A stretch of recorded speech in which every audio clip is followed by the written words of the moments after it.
구약성경 사무엘하 7장 5절에서 16절 말씀입니다. 구약성경 473쪽입니다. 사무엘하 7장 5절에서 16절 말씀 교독하겠습니다. 가서 내 종 다윗에게 말하기를 여호와께서 이와 같이 말씀하시되 내가 나를 위하여 내가 살 집을 건축하겠느냐.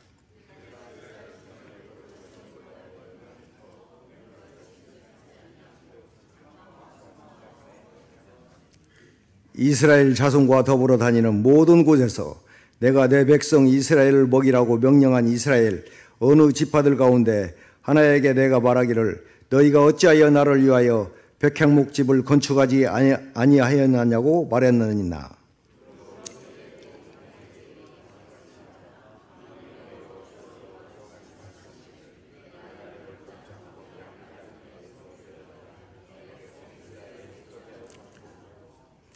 내가 가는 모든 곳에서 내가 너와 함께 있어 내 모든 원수를 내 앞에서 멸하였은즉 땅에서 위대한 자들의 이름같이 내 이름을 위대하게 만들어 주리라.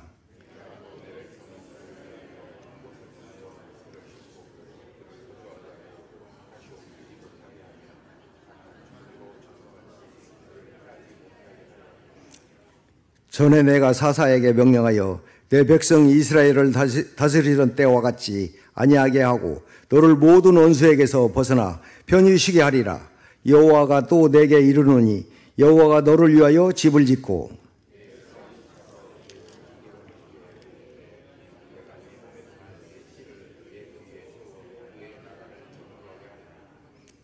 그는 내 이름을 위하여 집을 건축할 것이요 나는 그의 나라 왕위를 영원히 견고하게 하리라.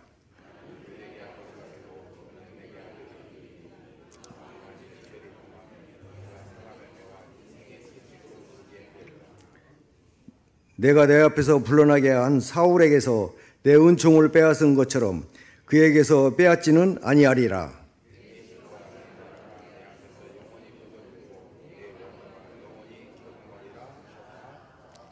아멘. 김건우 목사님 나오셔서 내 집을 짓겠다고 하는 제목으로 말씀 전포하실 때에 은혜 받는 귀한 시간 되시기 바랍니다.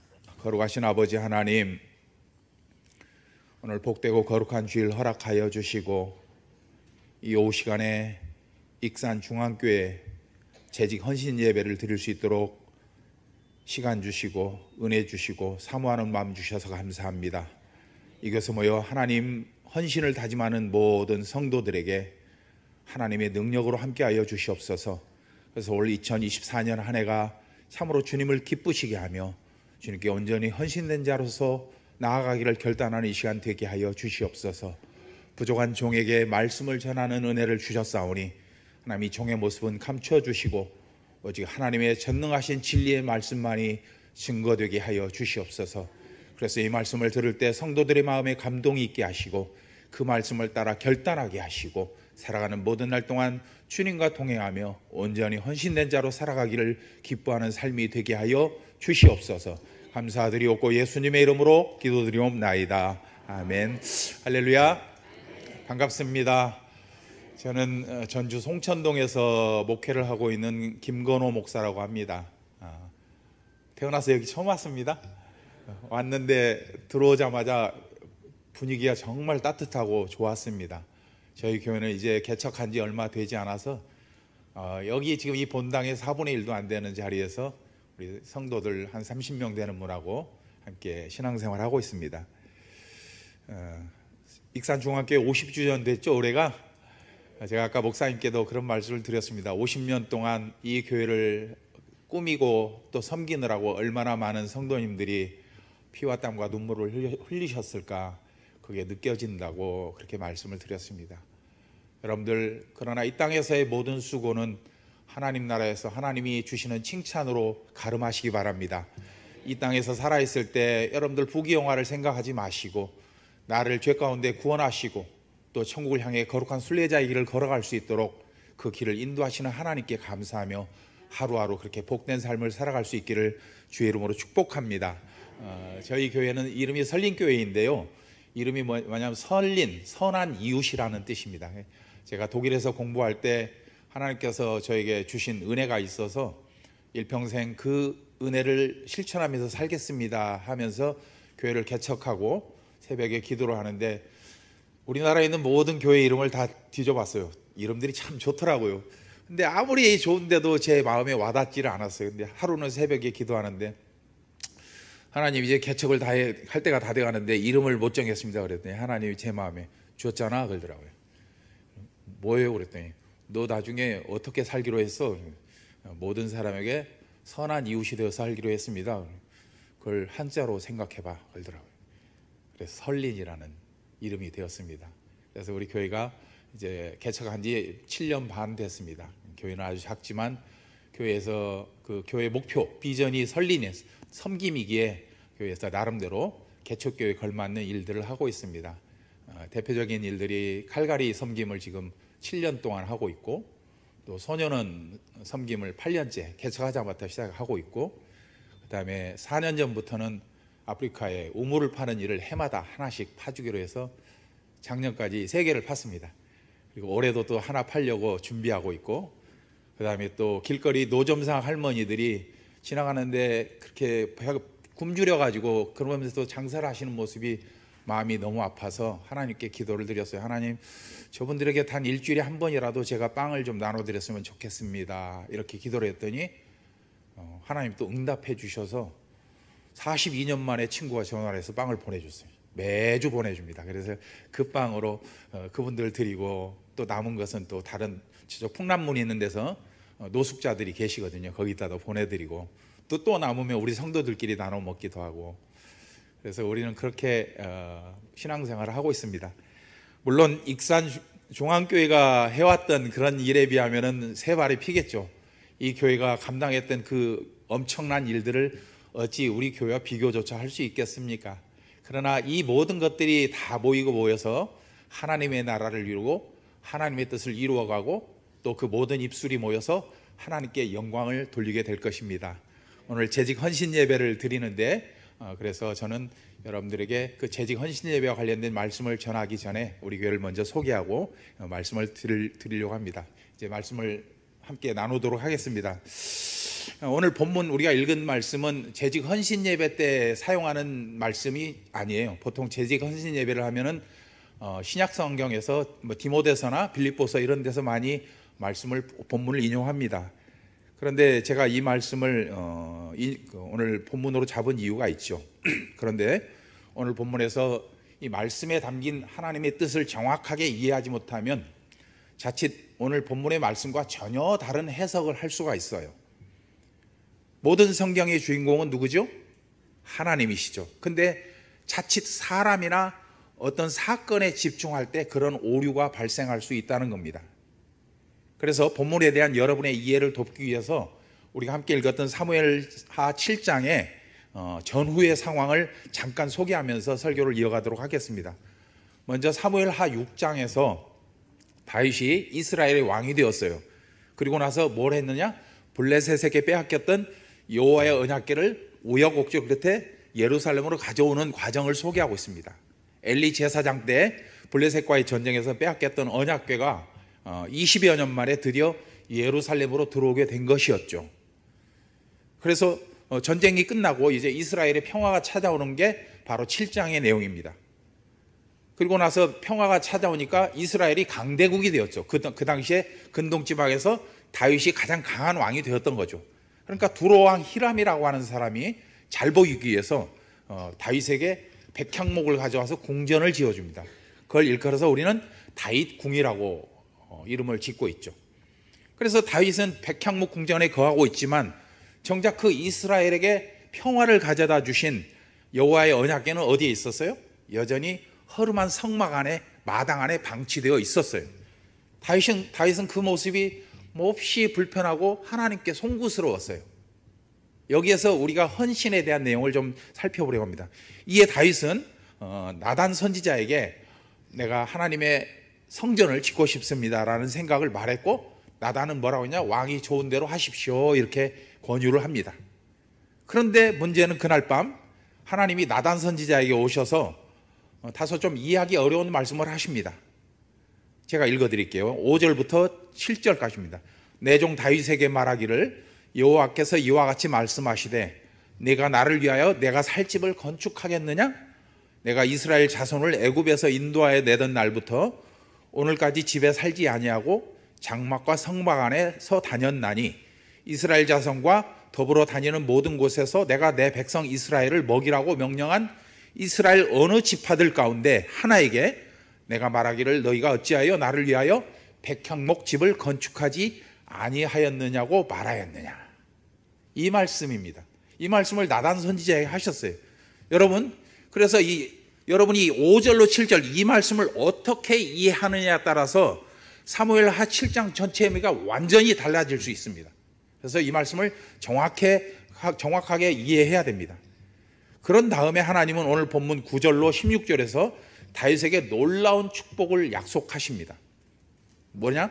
네가 가는 모든 곳에서 나는 너와 함께 할 것이며 너의 원수들 앞에서 너의 이름을 위대하게 만들 것이다. 또 이스라엘이 더 이상 떠돌지 않고 가나안 땅 한 곳에 정착하게 할 것이고 모든 원수들을 물리치고 편히 쉴 때 나 여호와가 너를 위해서 집을 지어줄 것이다. 네가 죽더라도 너의 후손이 그 나라를 굳건히 이어받을 것이고 그는 내 성전을 건축하실 것이고 나는 그의 왕위를 견고하게 만들 것이다. 너의 후손이 죄를 범할지라도 징계는 내리겠지만 사울처럼 왕위를 빼앗지는 않을 것이다. 그리고 너의 집과 너의 나라가 영원히 보존되고 너의 왕위도 영원토록 견고할 것이다.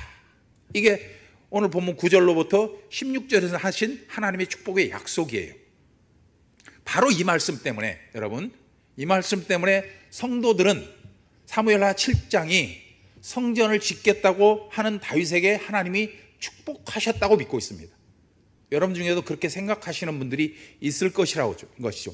하지만 여러분, 이 말씀 9절부터 16절 말씀은, 아니 그 앞에 5절부터 쭉 이어지는 말씀은 축복의 약속이라기보다 다윗의 영적 무지를 깨닫게 하려는 하나님의 훈계 또는 책망으로 보는 게 정확합니다. 축복이 아니란 거예요. 왜냐? 오늘 본문에서 하나님은 성전을 건축하기를 원하는 다윗을 기뻐하셨어요? 기뻐하지 않으셨어요? 기뻐하지 않으셨어요. 그 5절 말씀을 제 방식대로 번역해 보면 이렇습니다. 여호와께서 말씀하시되 다윗 네가 나를 위해서 집을 짓겠다고? 어림도 없는 소리 하지 말아라, 이런 뜻이에요. 5절 말씀이 그런 뜻입니다. 그러면서 하나님께서는 6절로 7절에서 지금까지 단 한 번도 이스라엘 백성들에게 내 집을 지으라고 요구한 적이 한 번도 없고 오히려 내가 성막 안에 있는 것을 더 기뻐했다. 왜? 너희들과 함께하기 때문에. 이런 거예요. 바로 이 5절부터 7절의 내용이 사무엘하 7장 전체를 규정하는 핵심 내용이에요. 만일 여러분, 하나님이 다윗이 성전을 짓겠다는 것을, 그 계획을 기뻐하셨다면 다윗은, 성전은 누가 지어야 합당해요? 다윗이 지어야 합당해요. 그래? 기특하네. 네가 내 집을 짓겠다고? 그럼 지어봐. 이렇게 돼야 돼요. 하지만 하나님은 다윗에게 성전 건축을 허락하지 않으셨고 오히려 그 후손이 건축할 것이라고 말씀하셨어요. 물론 오늘 본문 8절로 17절의 내용은 다윗과 이스라엘 후손들에게 주신 하나님의 축복의 약속이 담겨 있는 것은 분명히 맞아요.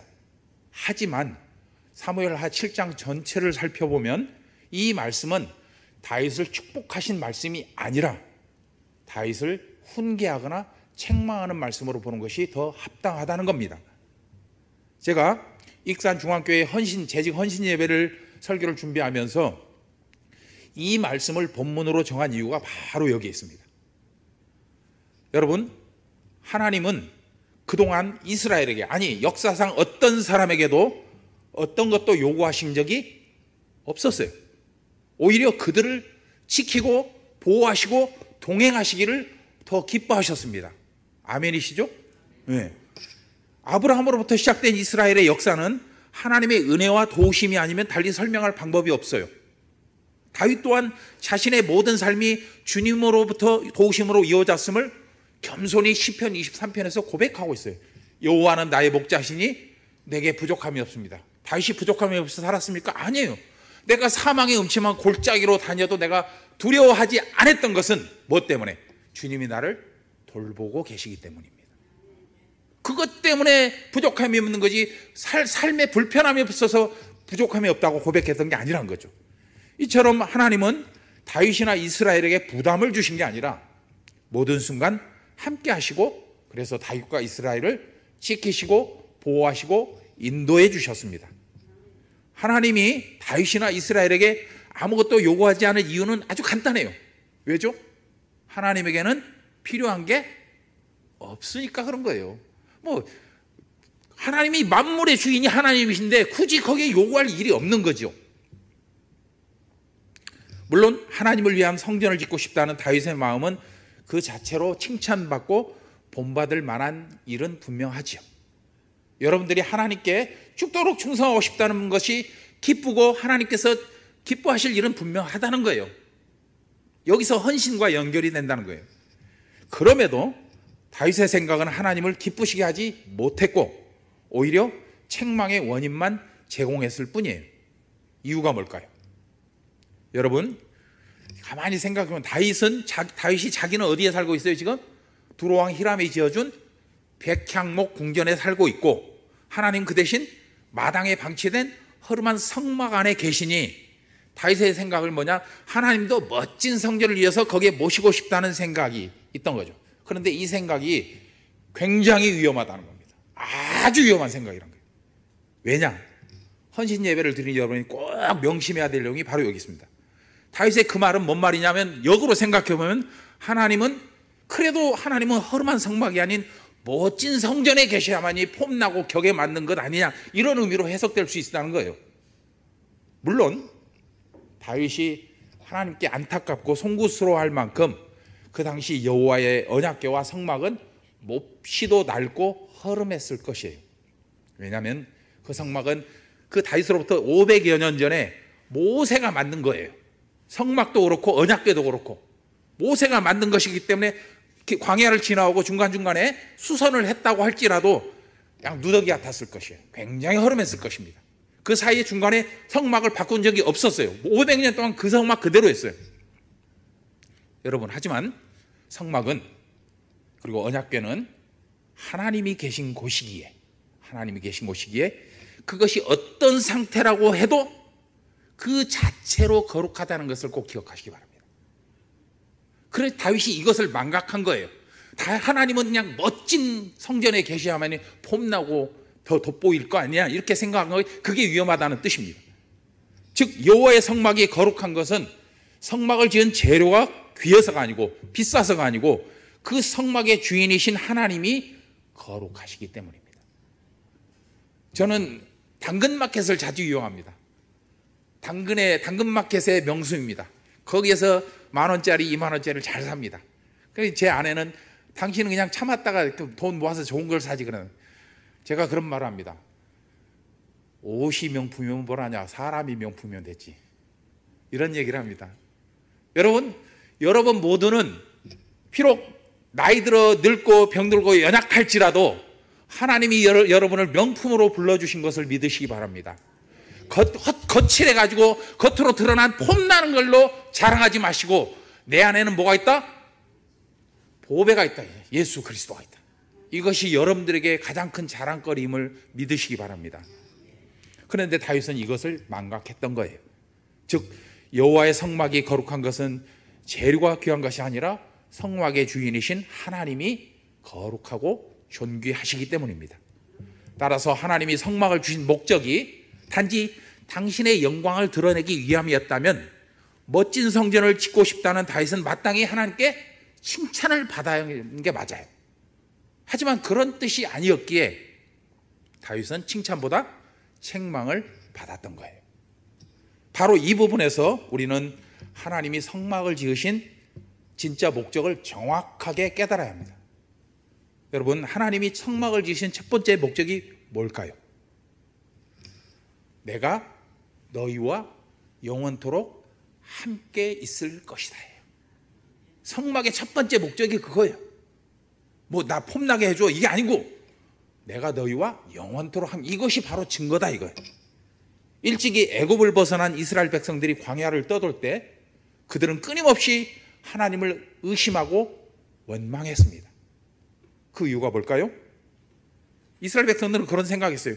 하나님이 우리와 진짜 동행하고 계신지 알 수가 없어. 그리고 과연 하나님이 우리를 먹이고 입힐 능력은 있을까? 또 수시로 위협하는 아말렉 쪽이나 외굽의 그 위협으로부터 우리를 지키고 보호해 주실 능력을 있을까? 이런 것에 대한 확신이 없었기 때문에 하나님을 원망하고 하나님을 불평했던 거예요. 만약에 거기에 대한 확신이 있었다면 뭐예요? 초막이나 궁궐이나 그 어디나 하늘나라라고 생각을 했을 텐데 거기에 대한 확신이 없으니까 계속 의심하고 불평했던 것이죠. 그리고 그 의심이 극에 달하자 급기야 어떻게 했어요? 이제 우리 어디로 돌아가자? 애굽으로 돌아가자. 그러면서 백성들을 선동하고 모세를 위협했습니다. 심지어 모세가 시내산에서 올라가서 40일이 되도록 내려오지 않자 이스라엘은 형 아론을 위협하면서 뭘 만들었어요? 우상, 금송아지를 만들기까지 했던 겁니다. 하나님에 대한 확신이 없기 때문에 그런 거죠.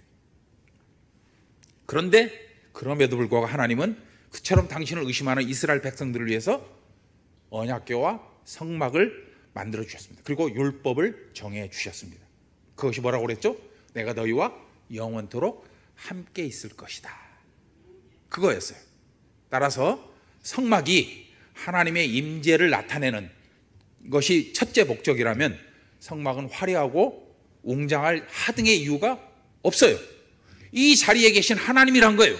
우리와 함께 계시는 하나님, 내 심령 안에 계시는 하나님, 그것으로서 족하다는 거예요. 오히려 당신의 임재를 드러내는 게 목적이라면 성막은 어떻게 해야 돼요? 이스라엘 백성들의 눈에 잘 보이는 곳에, 그리고 언제든지 가까이 갈 수 있는 곳에 성막이 있어야 맞아요. 그래서 하나님은 모세에게 성막을 만들라고 지시하시면서 그 성막의 위치를 어디다 뒀어요? 이스라엘 12지파의 진영이 뺑 둘러싸고 그 가운데에 성막을 두신 거예요. 성막이 가운데에 있는 이유는 뭐예요? 나를 보호하라가 아니고 내가 너희 가운데 있으니 너희들은 안심하고 나에게 와라. 내가 너희와 함께 있겠다. 이것을 보여주기 위함이었다는 거예요. 이처럼 성막과 언약궤가 거룩한 것은 값비싼 재료로 만들었기 때문이 아니라 하나님이 바로 그곳에 계시기 때문입니다. 그러므로 멋지고 화려한 성막을 짓고 싶다는 다윗의 소망은 기특하기는 해도 하나님의 뜻과는 거리가 멉니다. 이에 하나님은 멋지고 화려한 성전을 짓겠다는 다윗의 소망을 허락하지 않으셨습니다. 물론 다윗이 정치적인 이유도 있었을 거예요. 뭐냐면은 이제 내가 중동 지방의 강자가 되었어요. 다 블레셋도 이기고 전쟁에서 이기고 승자가 되어서 이제 많은 사람들이 나를 두려워하고 있는데, 그러니까 내 왕에 걸맞는 다윗궁도 지었으니까 내가 섬기는 하나님도 거기에 걸맞게 멋진 성전을 지어서 다른 사람들한테 보아라 이렇게 자랑하고 싶기도 했을 거예요. 그러면서 하나님은 다윗이 당신을 위해서 할 일 대신 오히려 당신이 다윗을 위해서 하실 일을 알려주셨습니다. 오늘 본문 8절로 16절이 그 내용을 소개하고 있는데, 이 모든 말씀은 전부 다 하나님이 다윗과 이스라엘을 위해 하실 일들로 채워져 있습니다. 너를 지켜주시고 네 아들을 왕에 만들고 네 백성을 영원토록 지켜주리라. 어떤 내용입니까? 내가 너를 축복하고 대적들로 보호할 것이고 너의 거울집을 주고 너의 나라를 굳건히 할 것이며 너의 후손이 내 성전을 지을 때 그 후손을 축복할 것이고 너의 집과 너의 나라를 영원토록 견고히 세워주리라. 이게 하나님이 주신 약속이에요. 여러분, 이 말씀 어디에도 하나님이 다윗에게 뭐 좀 해달라고 요구하신 일이 없습니다. 전부 주겠다는 거였어요. 다윗은 단지 인간적인 연민으로 자신만 백향목 궁전에 거하고 하나님은 허름한 성전에 계신 것이 안타깝고 송구스러워서 성전을 지으려고 했지만, 하나님은 오히려 그런 다윗을 위한 엄청난 계획을 갖고 계셨던 겁니다. 따라서 사무엘하 7장은 다윗이 하나님을 위해 한 일이 아니라 뭐예요? 오히려 하나님이 다윗을 위해 하실 일들이 핵심입니다. 그리고 비로소 그 하나님의 마음을 깨달은 다윗은 자신의 생각을 내려놓고 사무엘하 7장 18절로 19절에서 이렇게 기도합니다. 다윗 왕이 여호와 앞에 들어가 앉아서 이르되, 주 여호와여, 나는 누구이오며 내 집은 무엇이기에 나를 여기까지 이르게 하셨나이까? 주 여호와여, 주께서 이것을 오히려 적게 여기시고 또 종의 집에 있을 먼 장래일까지도 말씀하셨나이다. 이렇게 기도합니다. 오늘 헌신 예배를 드리는 여러분 모두가 이 하나님께 겸손히 기도드리는 이 다윗의 마음을 느낄 수 있기를 주의 이름으로 부탁드립니다. 그럴 때 여러분들은 온전한 헌신 예배를 그리고 온전한 헌신을 드릴 수 있을 것입니다. 여러분이 해마다 헌신 예배를 드려왔을 것입니다. 그럼에도 특별한 변화가 없다면 그것은 온전한 헌신의 의미를 깨닫지 못했기 때문입니다.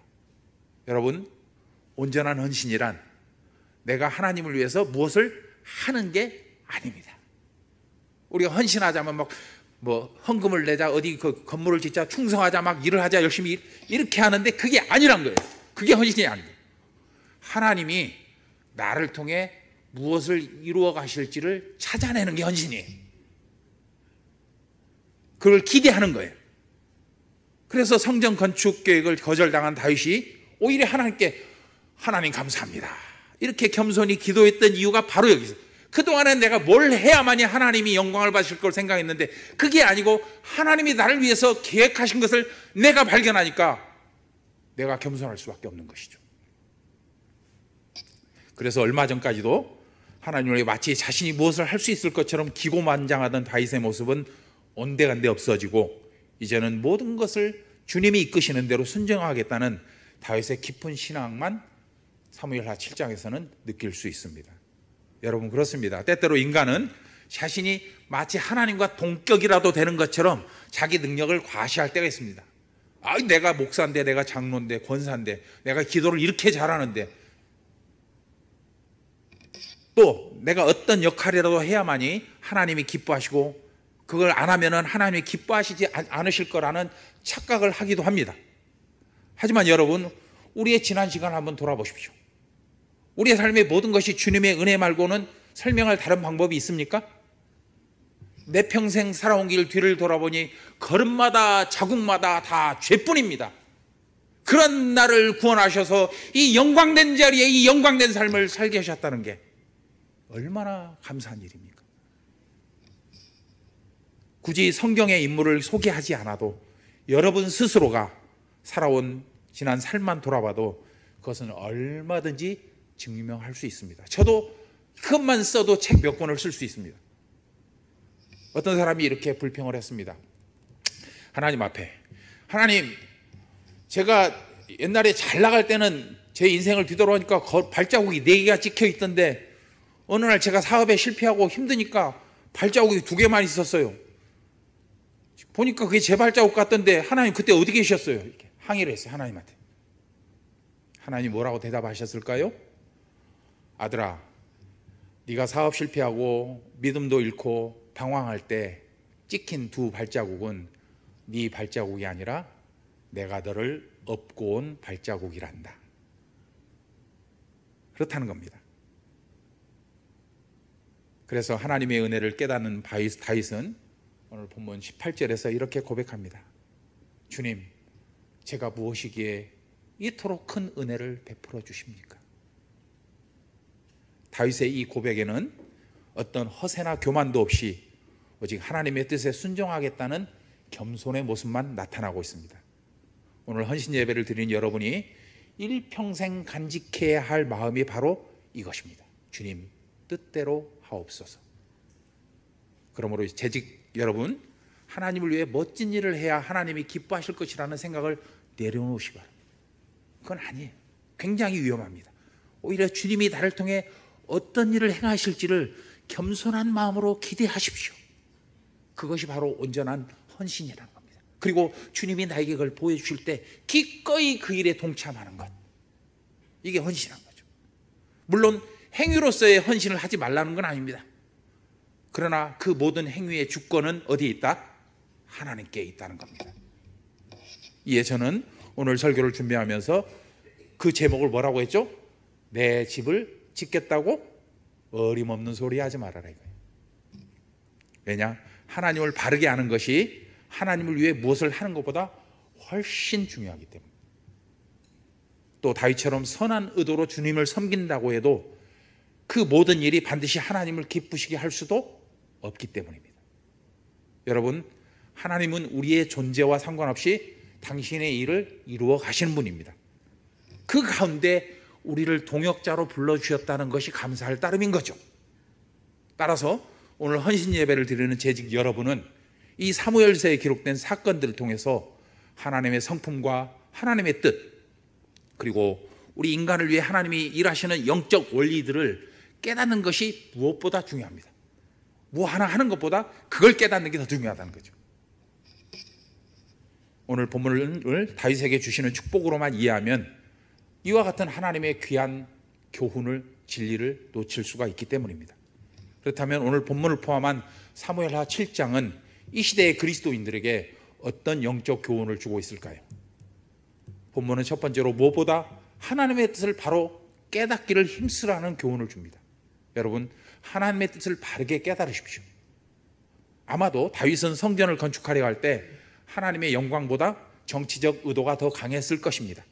즉 성전을 통해서 예루살렘 중심의 중앙 집권 제도를 강화하고 또 자신의 그 권력 위에 앉아서 마음껏 누리려는 속셈도 있었다는 거예요. 하지만 하나님은 그 다윗의 의도를 간파하셔서 그의 손을 막으시고 대신 너는 가만히 있어요. 여러분, 우리가 살아가면서요, 어떤 일을 할 때보다 어떤 일을 하지 않을 때 오히려 더 깊은 신앙 단계에 들어가는 경험을 하기도 합니다. 내가 뭔가를 해야 막 그 일에 일 중독증에 걸려서 막 가서 뭔가를 해야 돼. 이런데 그 일은 하지만 믿음은 멀어지는 거죠. 그러나 그 모든 것을 내려놓고 잠잠히 하나님의 일하심을 바라보십시오. 그럴 때 우리는 하나님이 나에게 뭘 원하시는지를 깨달을 수도 있습니다. 하나님은 다윗에게 그래서 성전을 안 지어도 내가 너의 위대한 나라를 세워줄 테니까 너는 뭐만 해라? 나만 믿고 순종하고 따라오너라. 이 말씀을 하시는 겁니다. 즉 다윗이 하나님을 위해 집을 짓는 게 아니라 오히려 하나님이 다윗을 위해서 집을 지어주겠다는 게 사무엘하 7장의 핵심입니다. 여러분, 하나님을 위해서 무엇을 하려고 하지 마십시오. 하나님이 여러분을 통해서 일을 하기를 기대하시라는 뜻이에요. 그래야 교회가 더욱더 풍성해지고 능력이 있어지고 하나님의 영광이 드러날 수 있습니다. 그러나 하나님은 제껴두고 하나님 잠깐 구경하고 계십시오. 내가 멋지게 해서 하나님한테 바칠게요. 이러면 그 교회는 어려워집니다. 오늘날에도 모습은 영락없이 경건한 그리스도인이 맞지만 정작 그 중심은 그 사람이 그리스도인지 아닌지 헷갈리는 사람들이 정말 많습니다. 주일 성수도 잘하고 신앙에 열심도 있고 헌금도 잘하지만 정작 하나님의 말씀을 멋대로 이해하는 사람들이 바로 그런 사람들이란 거예요. 사무엘하 7장을 하나님이 다윗을 축복하셨으라고 이해하는 경우가 그런 위험한 케이스라는 거예요. 그래서 사무엘상 16장 7절은 에서 하나님이 이렇게 말합니다. 사람들은 외모를 보거니와 나 여호와는 중심을 보느니라. 겉으로 드러나는 걸 보는 게 아니고 내 마음에 있는 믿음의 중심을 보신다는 거예요. 여러분, 하나님이 원하시는 것은 성전의 화려함이 아닙니다. 언제 어디서나 우리와 함께 하심을 우리가 믿는 겁니다. 그것이 초막이든 궁궐이든 그 속에서 하나님이 나와 함께 하심을 굳게 믿는 것, 그걸 못 믿었기 때문에 이스라엘 백성들은 결국 광야에서 죽었던 거예요. 높은 산이나 거친 들, 초막이나 궁궐이 중요한 게 아니라 주님이 나와 함께 계심을 믿는 게 중요하다는 겁니다. 그러므로 여러분의 모든 삶의 현장에서 항상 하나님이 함께 계심을 의식하면서 살아가는 여러분 되시기를 주의 이름으로 축복합니다. 두 번째로 오늘 본문은 자신의 부족함을 깨닫는 자만이 주님을 의지할 수 있다는 교훈을 줍니다. 만일 여러분, 다윗이 나단 선지자가 전한 말씀을 하나님이 나를 축복하신다는 것으로 이해했다면 어떻게 될까요? 그럼 오늘 본문은 굉장히 다른 방향으로 흘러갔을 것입니다. 내가 청년 짓겠다고 했더니 하나님이 나를 이렇게 축복하셨어. 그러니까 내가 열심히 더 성전을 지어드려야지. 이렇게 됐을 거란 것이죠. 대표적인 예로 사무엘상 15장에서 사울의 얘기입니다. 아말렉 전쟁에서 모든 적들을 진멸하라고 하나님이 명령하셨는데 그것을 어기고 뭘 했어요? 아말렉 왕 아각을 살리고 또 노획물 중에서 튼실한 소와 양을 남겨뒀어요. 그리고 그걸로 인해서 사울은 하나님께 버림을 받게 됩니다. 오늘 본문에서도 다윗이 나단에 전한 말을 잘못 이해했다면 다윗은 오늘 7장 18절로 29절, 여러분 집에 돌아가셔서 사무엘하 7장 18절부터 29절 그 말씀을 쭉 깊이 한번 읽어보십시오. 그것과 같은 겸손한 기도를 하지 않았을 것입니다. 이렇게 말했을 거예요. 하나님 가만히 계세요. 제가 멋지고 화려하게 성전을 지어서 하나님께 드릴 테니까 그럼 거기에 딱 앉아서 이스라엘을 통치해 주세요. 제 왕권을 지켜주세요. 이렇게 말했을 거란 말이죠. 하지만 영적으로 민감성이 있는 다윗은 나단의 말을 축복으로 받지 않고 훈계와 책망으로 받고 즉시 하나님께 무릎을 꿇었습니다. 바울 또한 고린도후서 12장 10절에서 육신의 가시를 없애달라고 간절히 기도했지만 하나님은 그 가시를 없애기는커녕 오히려 그 약함을 자랑하라고 말씀하셨습니다. 바로 그때서야 바울은 자신의 약함이 오히려 능력의 근원임을 깨닫게 된 겁니다. 약할 때 곧 강함이라. 이로부터 주님의 복음의 능력이 나타난다는 것을 알게 되었던 것이죠. 그러므로 여러분, 스스로 지혜롭다고 여기는 자는 그 지혜를 자랑하지 마십시오. 스스로 용사라고 여기는 자는 그 용맹함을 자랑하지 마십시오. 스스로 부자라고 생각하는 자는 자신의 부를 자랑하지 마시기를 주의 이름으로 부탁드립니다. 오히려 그런 자랑 대신 자신의 부족함을 자랑하고 연약함을 자랑하고 마치 사슴이 시냇물을 찾아 헤매듯 주님의 은혜를 찾기에 갈급한 것을 자랑하고 하나님은 끝내 그처럼 당신을 찾는 자에게 사랑과 은혜를 베풀어 주시는 분이심을 자랑하시기 바랍니다. 그럴 때 하나님은 여러분의 삶을 붙들어 주실 것이고 또 그 삶을 통해 당신의 선하심과 인자하심을 나타내실 것입니다. 세 번째로 참된 겸손은 하나님의 뜻을 기꺼이 순종하는 데 있음을 오늘 본문은 보여주고 있습니다. 여러분, 순종과 겸손은 동전의 양면처럼 언제나 함께합니다. 내가 겸손하면 겸손의 결과가 순종이 됩니다. 거기서 순종하면 더 큰 겸손으로 나가고 그 겸손은 더 큰 순종으로 나가게 되는 거예요.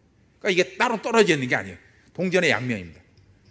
사무엘하 7장 18절로 29절 읽으라고 했던 그 내용을 보면 하나님의 말씀을 들은 다윗은 그 즉시로 그리고 적극적으로 순종의 모습을 보였습니다. 제가 무엇이기에 이토록 큰 은혜를 베풀어 주셨습니까? 이미 받은 것도 많은데 더 큰 축복을 약속하셨습니다. 그러나 그것이 저는 축복으로 받지 않습니다. 오히려 하나님의 말씀이 내 삶에서 이루어지기를 바랍니다. 이게 18절부터 29절의 내용이란 거예요. 열방이 두려워하는 강대국의 왕이 되었지만 다윗은 그 모든 권력이 하나님이 주시는 은혜임을 알았던 겁니다. 여러분, 우리는 믿음으로 구원을 받지만 그 위에 모든 구원의 증거는 결국 겸손과 순종으로 나타나야 합니다. 아직도 우리에게 죄의 속성이 남아있는 한 누구도 예수님이 약속하신 영원한 생명을 받아들이지 못하기 때문입니다. 이스라엘 광야의 백성들처럼 그렇습니다. 주님의 은혜와 진리를 머리로만 이해하고 마음으로 받아들여 순종하지 않으면 우리는 구원에 이를 수 없습니다. 그러므로 항상 겸손하고 두렵고 떨리는 마음으로 순종해서 여러분의 구원을 이루어 나가시기를 부탁드립니다. 새롭게 시작되는 2024년 한 해에도 그렇게 재직으로 헌신하기를 소망하는 여러분들에게 교만으로 높아진 나를 낮춰주시고 겸손으로 낮아진 우리를 높여주시는 주님과 함께하면서 주님의 부르심에 기꺼이 순종하는 복된 삶을 살아나가시기를 축복합니다. 여러분, 다윗이 위대한 왕이 된 것은 전쟁에 이겨서도 아닙니다. 강력한 권력을 소유해서도 아닙니다. 다윗이 받은 축복 또한 오직 하나님이 그와 함께 하셨기 때문이고 겸손히 순종하는 그를 높여주셨기 때문입니다. 그러므로 우리가 성공적인 인생, 성공적인 신앙생활을 하는 방법 또한 다윗처럼 더욱 친밀해지기 위해서, 하나님과 더욱 친밀해지기 위해서 예수 그리스도를 통해서 주신 언약 안에 거해야 하고 오직 믿음으로 그 나라를 바라보며 살아갈 때 실현될 수 있습니다. 그렇게 다윗이 하나님을 향한 소망을 품은 자신에게 베푸시는 은혜와 축복을 마음껏 누렸던 것처럼, 그리고 역사상 가장 위대한 왕으로 우리가 존경을 하는 것처럼 예수 그리스도의 은혜로 하나님의 자녀가 된 여러분에게도 주님이 베푸시는 은혜와 축복, 그리고 기쁨과 소망이 넘쳐나시기를 주의 이름으로 축복합니다. 그 기쁨과 소망, 은혜와 축복을 가지고 교회를 섬기고 세상을 섬길 때 하나님은 그 일을 통해서 당신의 영광을 드러내실 것입니다. 그리고 그런 성도들의 아름다운 헌신을 통해서 우리 사랑하는 익산 중앙교회가 더욱 풍성한 은혜와 기쁨을 누리게 될 것입니다. 여러분 그 가운데 여러분들이 적극적으로 동참하시되 언제나 겸손하고 순종하며 하나님보다 앞서지 않고 하나님 가시는 길을 따라가는 여러분 되시기를 주의 이름으로 축복합니다.